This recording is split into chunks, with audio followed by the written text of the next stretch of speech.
Hello everybody, कैसे हैं सब? अच्छी चल रही है आप लोग की स्टडी, है ना। आज का वीडियो का टॉपिक है हमारा, है ना, क्लास 12th का चैप्टर 1 ही चल रहा है यहाँ पर, विद्युत आवेश एवं क्षेत्र। इस पर हमने और भी वीडियो बनाया है। पूरा आवेश हम देख चुके हैं, आवेश क्या होता है उससे संबंधित कूलाम का नियम भी हम देखे हैं, उसको पूरा हमने अच्छे से एक्सप्लेन करके बताया हुआ है। यदि आप लोगों ने वो वीडियो नहीं देखा हुआ है तो वीडियो को भी आप जरूर देखें। और इस वीडियो को, आज के लेक्चर को स्टार्ट करने से पहले मैं कहना चाहूँगा कि यदि आपने हमारे चैनल को सब्सक्राइब नहीं किया है तो ज़रूर सब्सक्राइब करें, ताकि हमारे और अन्य वीडियो जो मैथ्स या कुछ इंग्लिश पर भी बेस्ड है वो आप तक पहुँच सके।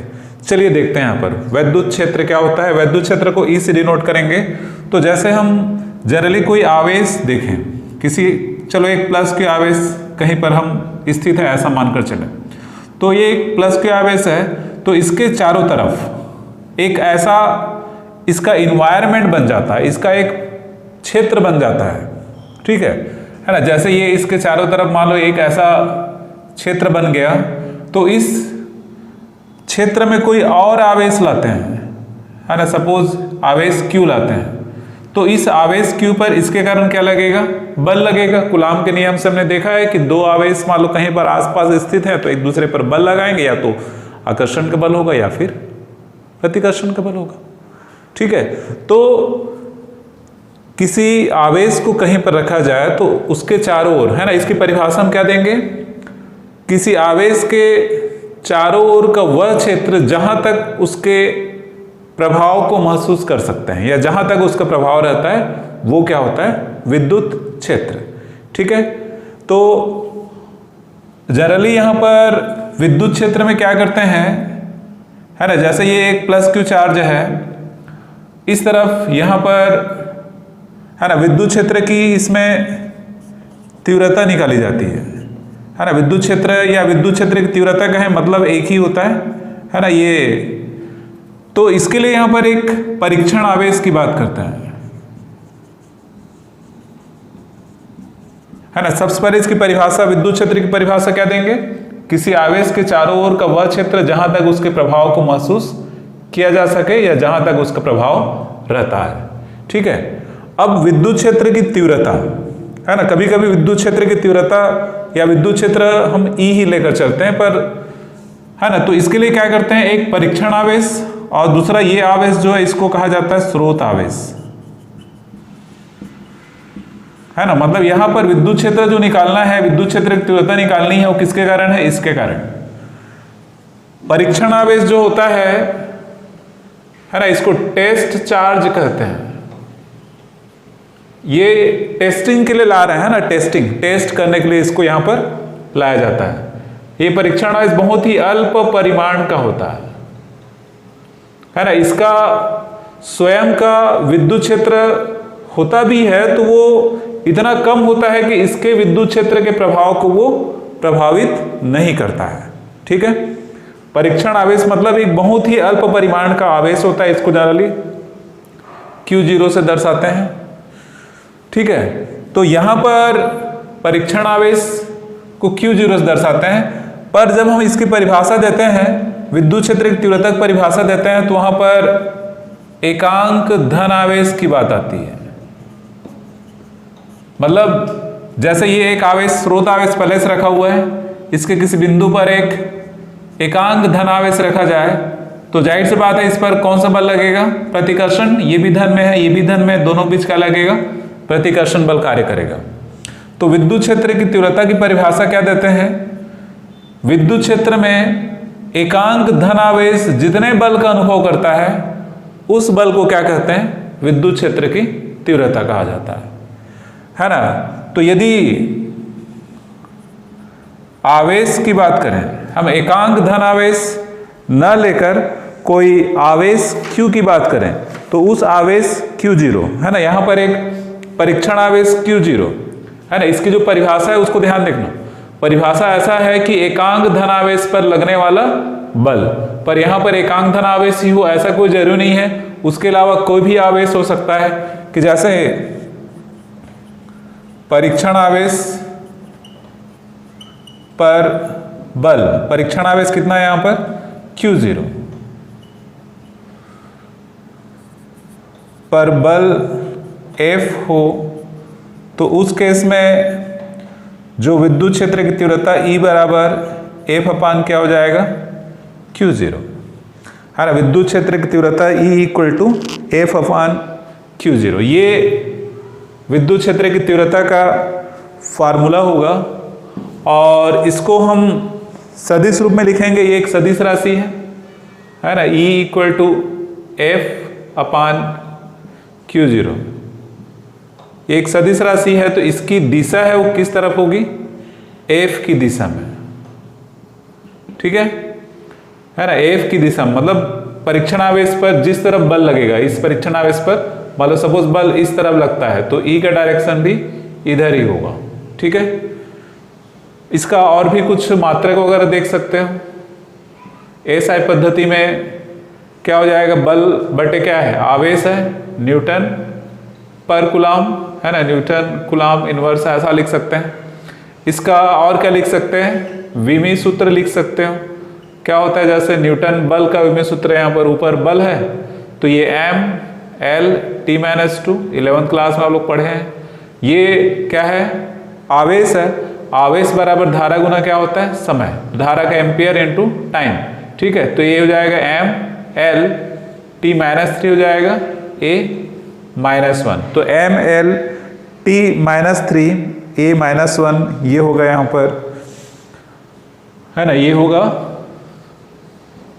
इसका विमी सूत्र। तो इस प्रकार ये विद्युत क्षेत्र, और फिर इसी में है बिंदु आवेश के कारण विद्युत क्षेत्र, है ना। बिंदु आवेश क्या होता है हम देखें हैं, कहीं पर एक बिंदु आवेश है तो उसका विद्युत क्षेत्र क्या होगा, फार्मूला, बिंदु आवेश के कारण विद्युत क्षेत्र। बिंदु आवेश कारण विद्युत क्षेत्र कहें या विद्युत क्षेत्र की तीव्रता कहें, मतलब एक ही है। तो यहां पर मान लो एक पॉइंट O है ना, एक बिंदु O जहां पर क्या है, एक प्लस Q चार्ज स्थित है ना। इस पॉइंट O पर एक प्लस Q चार्ज है ना। इससे r दूरी पर एक बिंदु P की कल्पना करते हैं जहां पर विद्युत क्षेत्र की तीव्रता निकालनी है।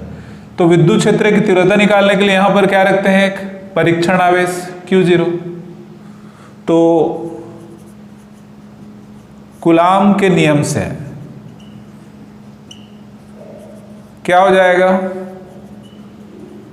परीक्षण आवेश पर बल F इक्वल टू, है ना, परीक्षण आवेश पर बल F इक्वल टू क्या हो जाएगा, 1/4 पाई एप्सिलॉन 0 Q0 अपान R स्क्वायर। डिस्टेंस R है, दोनों आवेशों के बीच की दूरी Q1 Q2 होता है तो Q0, ठीक है। और ये तो हुआ बल हुआ, अतः बिंदु P पर विद्युत क्षेत्र की तीव्रता E, तो EF अपान क्या होता है, Q0, है ना। E equal to F upon Q0 होता है।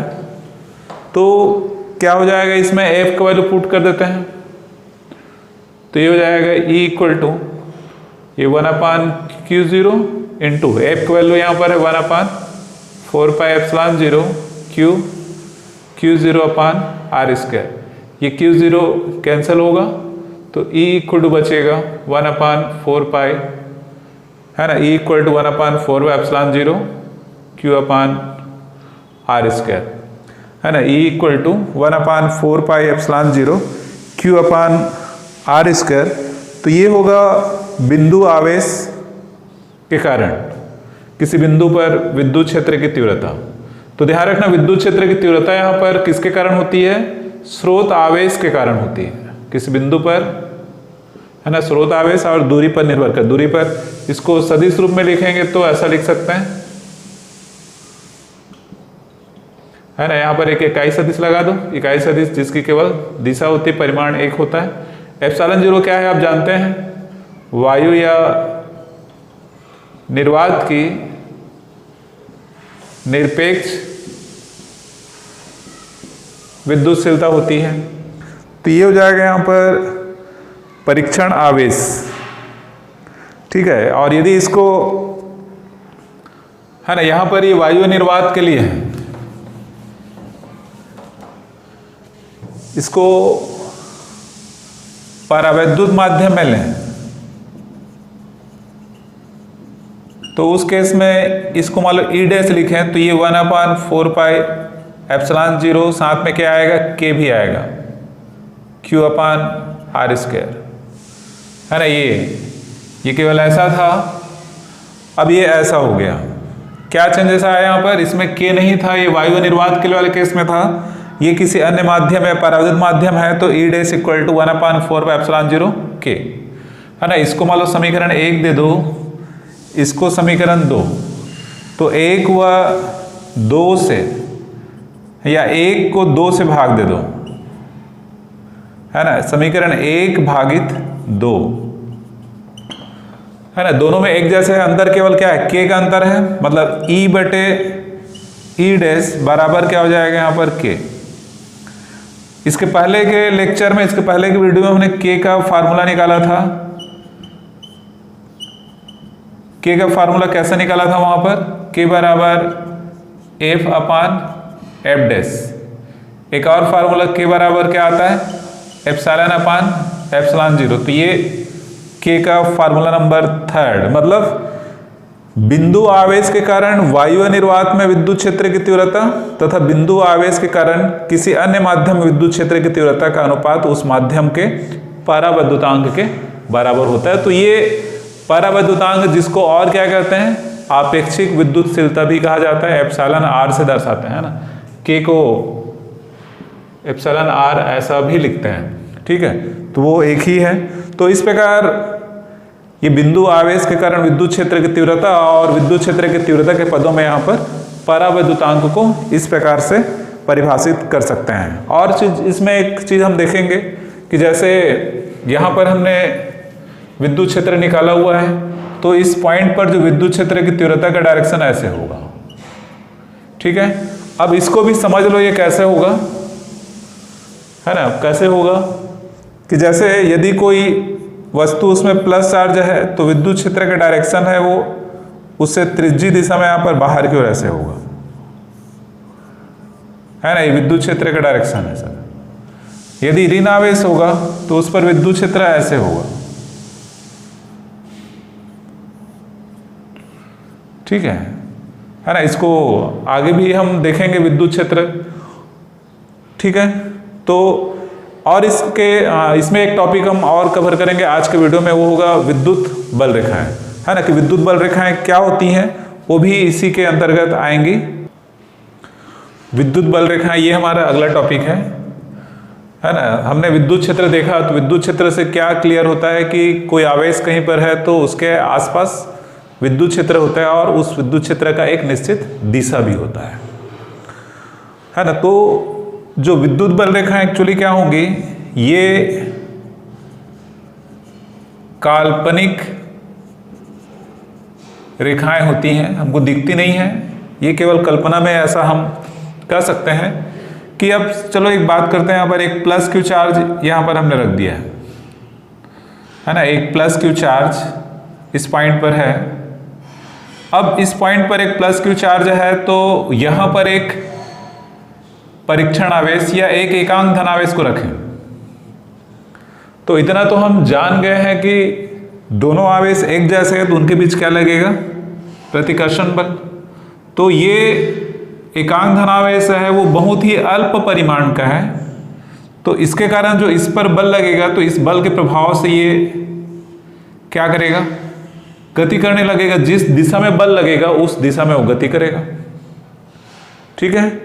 तो ये जिस पथ में गति करता है वह पथ ही क्या होता है, विद्युत बल रेखा होता है। तो इसकी परिभाषा क्या देंगे, विद्युत क्षेत्र में, ठीक है।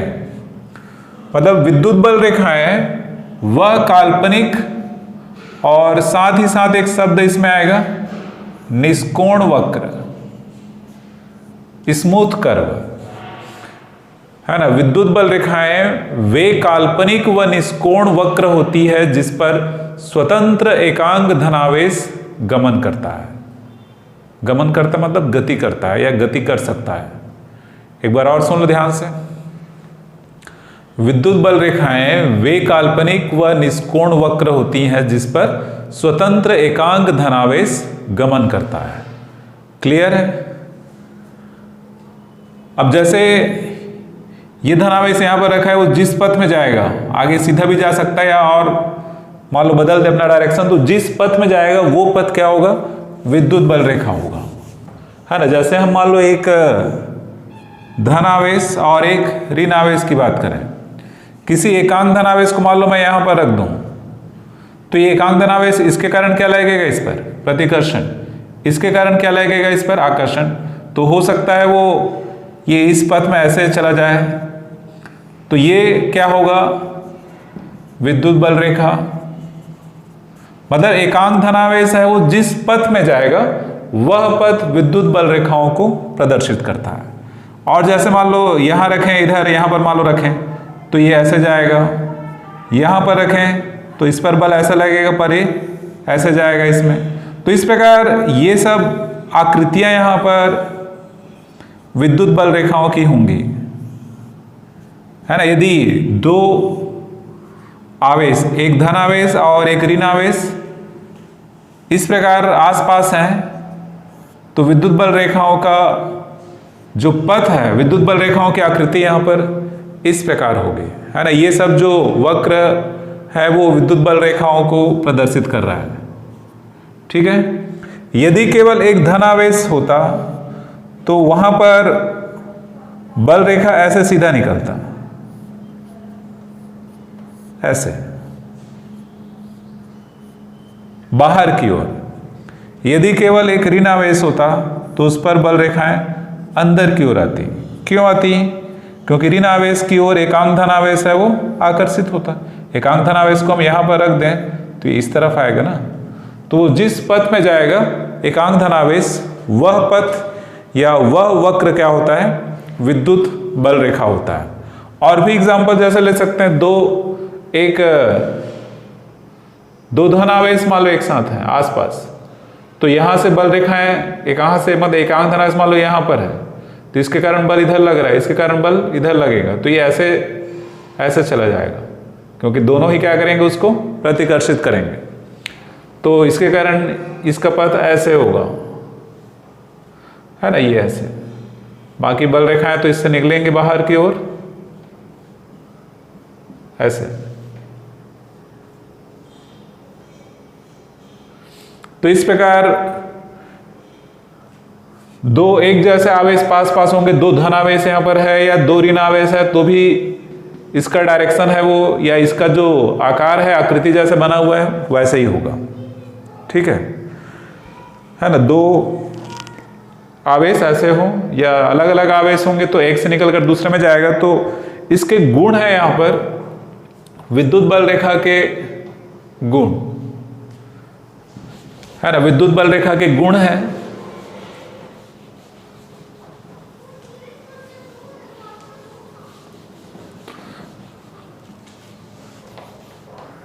ना। विद्युत बल रेखा के क्या गुण यहां पर, है ना। जैसे एकल आवेश है, एकल आवेश मतलब सिंगल चार्ज, कहीं पर केवल एक ही आवेश है, केवल धन आवेश है, तो वहां से बल रेखाएं क्या होंगी, बाहर निकलेंगी ऐसे। केवल ऋण आवेश है तो वहां पर बल रेखाएं अंदर प्रवेश करेंगी ऐसे, ठीक है। मतलब धन आवेश से बाहर निकलती है और ऋण आवेश पर प्रवेश करती हैं। धन और ऋण आवेश मान लो आसपास है, तो धन आवेश से निकलकर ऋण आवेश में जाती हैं ऐसे। इसमें अंदर आ रही हैं, कहीं से भी घूम फिर के आएंगे यहां से बाहर, ठीक है। तो इसमें ये निकलकर कहां तक जाती हैं, अनंत तक जाती हैं, है ना। विद्युत बल रेखाएं निकलकर यहां पर अनंत तक, इसमें जैसे वो अनंत से आ रही है ऐसा, ठीक है। है ना। और भी जैसे मतलब एक्चुअली जैसे मान लो एकांक धनावेश है, इसको थोड़ा समझना है यहाँ पर ऐसे, इससे ये ऐसे निकलती है।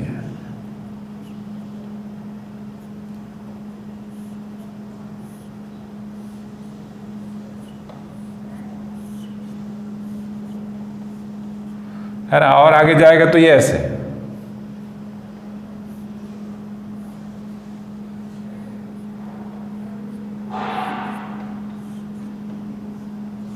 और आगे करोगे तो ये छोटा हो जाएगा। ये क्या को दर्शा रहा है ना। जैसे ये है ना विद्युत क्षेत्र की दिशा है, सदिश को हम ऐसे दर्शाते हैं। ये जो तीर का दिशा है ये तो हो गया दिशा दर्शाता है, और ये लंबाई है वो क्या बताता है, परिमाण को दर्शाता है ना। ये सदिश पढ़े हैं तो ये जो लंबाई होती है, एरो की जो लंबाई होती है, तीर की जो लंबाई होती है, वो परिमाण को दर्शाता है। तो इसमें क्या है, ये लंबाई यहाँ पर ज़्यादा, मतलब यहाँ पर परिमाण ज़्यादा है विद्युत क्षेत्र का। जैसे जैसे आगे जाएंगे विद्युत क्षेत्र का परिमाण है वो कम होते जाएगा, ये छोटा होते जा रहा है। तो ये ऐसा एक्सप्लेन हम कर सकते हैं कि विद्युत क्षेत्र का परिमाण है वो किस प्रकार कम या ज़्यादा हो रहा है ना। हम इसमें विद्युत बल रेखाओं का गुण हम देख रहे हैं। तो ये देख लिया कि एकल आवेश से बाहर निकलेगा, धनावेश है तो ऋणावेश है तो अंदर की ओर आएगा, और दोनों आसपास हैं तो धनावेश से निकलकर ऋणावेश में जाएगा। और यहां पर क्या है, बल रेखाएं कभी नहीं काटती हैं, है ना। विद्युत बल रेखाएं एक दूसरे को कभी नहीं काटती हैं, है ना। इसके पहले एक और पॉइंट इसमें ले सकते हैं। इसके पहले एक और गुण जैसे लें कि ये बल रेखा है, इस बल रेखा पर मान लो कोई पॉइंट लेते हैं, किसी भी बल रेखा पर ले सकते हैं। तो उस पॉइंट पर मान लो एक स्पर्श रेखा खींच दें, तो वह स्पर्श रेखा उस बिंदु पर विद्युत क्षेत्र की दिशा को बताता है ना। किसी विद्युत बल रेखा के किसी बिंदु पर खींची गई स्पर्श रेखा उस बिंदु पर विद्युत क्षेत्र की दिशा बताती है। ठीक है, क्लियर है। या यहां पर है ना, जैसे ये यहां पर स्पर्श रेखा खींचेंगे तो ऐसे ही आएगा, या यहां पर स्पर्श रेखा खींचें तो ऐसे जाएगा। तो विद्युत क्षेत्र की दिशा इस बिंदु पर इस तरफ होगी। मतलब विद्युत बल रेखा के किसी बिंदु पर खींची गई स्पर्श रेखा उस बिंदु पर विद्युत क्षेत्र की दिशा को बताता है या दिशा को स्पष्ट करता है। अब यहां पर दो बल रेखाएं एक दूसरे को कभी नहीं काटती हैं, है ना। दो बल रेखाएं एक दूसरे को कभी नहीं काटती हैं। अब इसका है ना, दो बल रेखाएं एक दूसरे को कभी नहीं काटती हैं। तो इसको देखते हैं कि मान लो ये एक प्लस है और एक माइनस, ये ऐसे जा रहे हैं, ऐसे, ठीक है। अब मान लो कोई बल रेखा क्या ऐसे हो सकता है, ऐसे देख रहे हैं। मान लो इस पॉइंट पर ये दो बल रेखाएं हैं जो इस पॉइंट पर क्या कर रही हैं, काट रही हैं।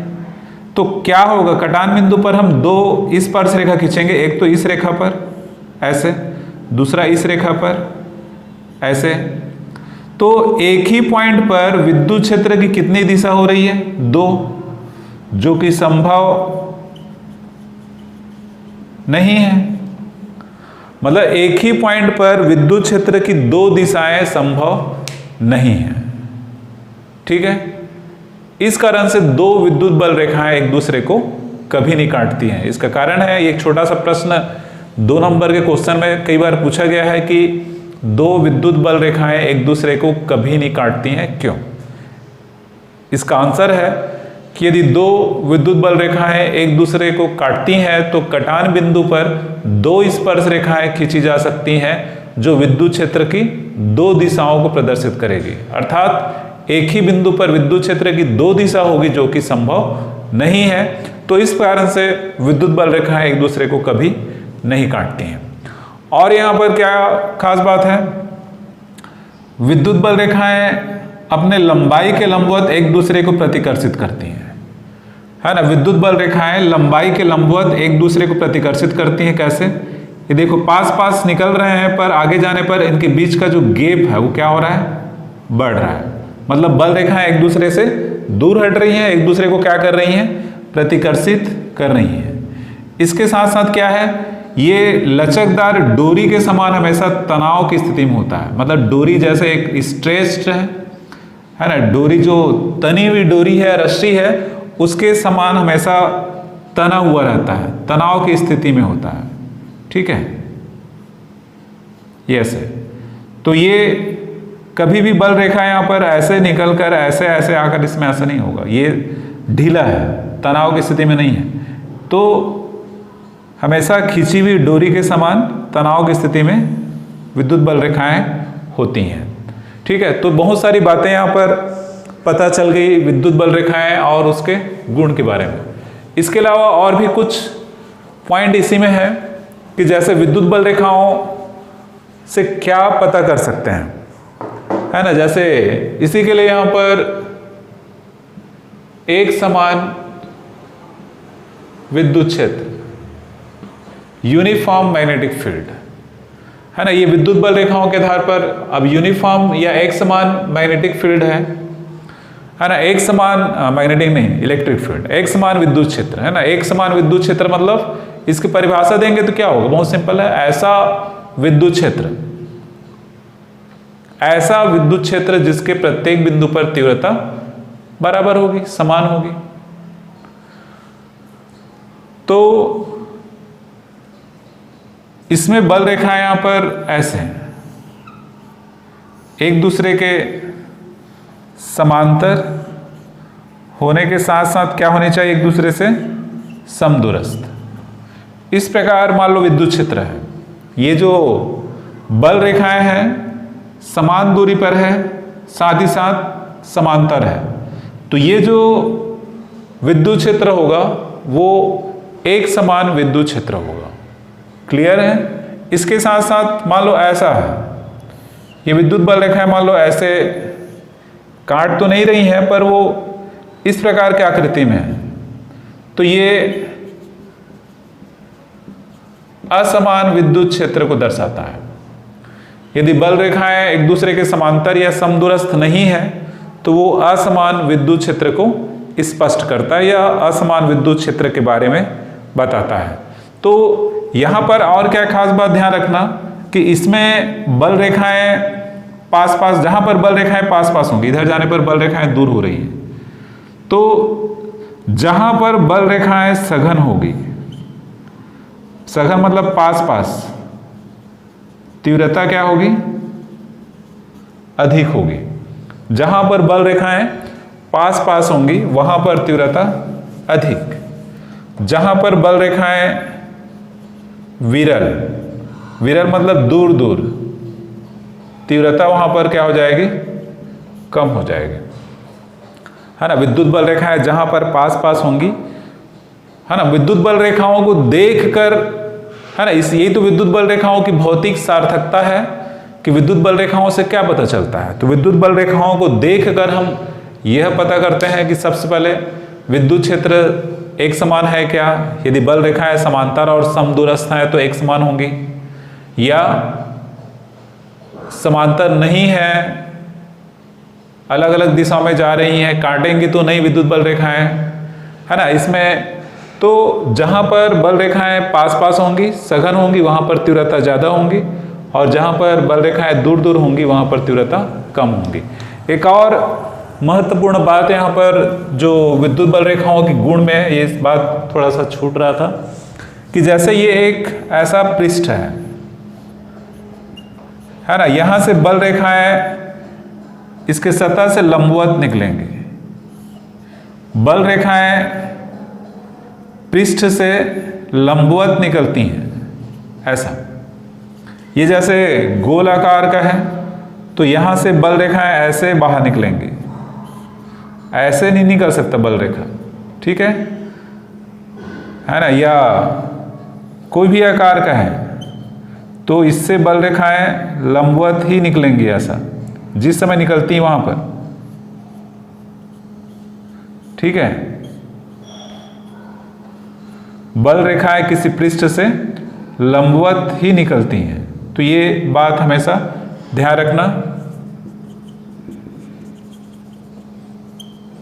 बल रेखा लंबवत निकलती है, ठीक है, और विद्युत बल रेखा खुली वक्र होती है। ओपन करो, खुली वक्र होती है। खुली वक्र मतलब जैसे यदि दो आवेश साथ साथ है, प्लस चार्ज भी है माइनस चार्ज है, तो वहां से ऐसे जाएगा, तो केवल जाएगा, इससे इसमें जाएगा, इससे इसमें नहीं आएगा, है ना। जो चुंबकीय बल रेखाएं होती हैं, है ना, विद्युत बल रेखा और चुंबकीय बल रेखा, है ना। चुंबकीय क्षेत्र में चुंबकीय बल रेखा भी होती है, पर ये चुंबकीय बल रेखा क्या होती है, बंद वक्र होती है। ये जैसे चुंबक है, ये N है, ये S है, चुंबक के बाहर वो N से S की ओर जाती है, चुंबक के अंदर ऐसे आती है, मतलब ये ऐसे हो गए बंद, ये ऐसे है ना। पर ये ऐसा नहीं है, ये केवल यहां से इसमें जाएगा ऐसे, यहां से इसमें नहीं आएगा। तो इस प्रकार ये विद्युत बल रेखाएं क्या होंगी, खुली वक्र होंगी, जो किसी पृष्ठ से लंबवत निकलती हैं। तो ये बहुत सारी बातें हमने इस चैप्टर में देखा। क्या क्या देखा, विद्युत क्षेत्र देखा, विद्युत क्षेत्र की तीव्रता का फार्मूला निकाला, मात्रक और उसके विमेय सूत्र भी देखे। इसके साथ साथ हमने बिंदु आवेश के कारण विद्युत क्षेत्र और फिर विद्युत बल रेखा का पूरा विस्तार, है ना। विद्युत बल रेखा के साथ साथ उसके जो गुण होते हैं वो गुणों को हमने देखा। ये बहुत इंपॉर्टेंट क्वेश्चन है, विद्युत बल रेखाएं क्या होती हैं, इसके गुण लिखिए, ये भी पूछा गया है। इसके साथ साथ एक समान विद्युत क्षेत्र और असमान विद्युत क्षेत्र भी हमने देखा। तो आप, है ना, प्रैक्टिस करते रहिए, है ना, साथ साथ कुछ नोट्स भी बनाइए ताकि आपका पूरा कॉन्सेप्ट है वो क्लियर होता रहे। क्योंकि और यदि आपको एक बार वीडियो को देखने से कुछ डाउट रहता है तो वीडियो को बार बार देखिए, है ना। जहाँ पर कुछ समझना है वीडियो को पॉज करके, रोक करके समझें। Thanks for watching.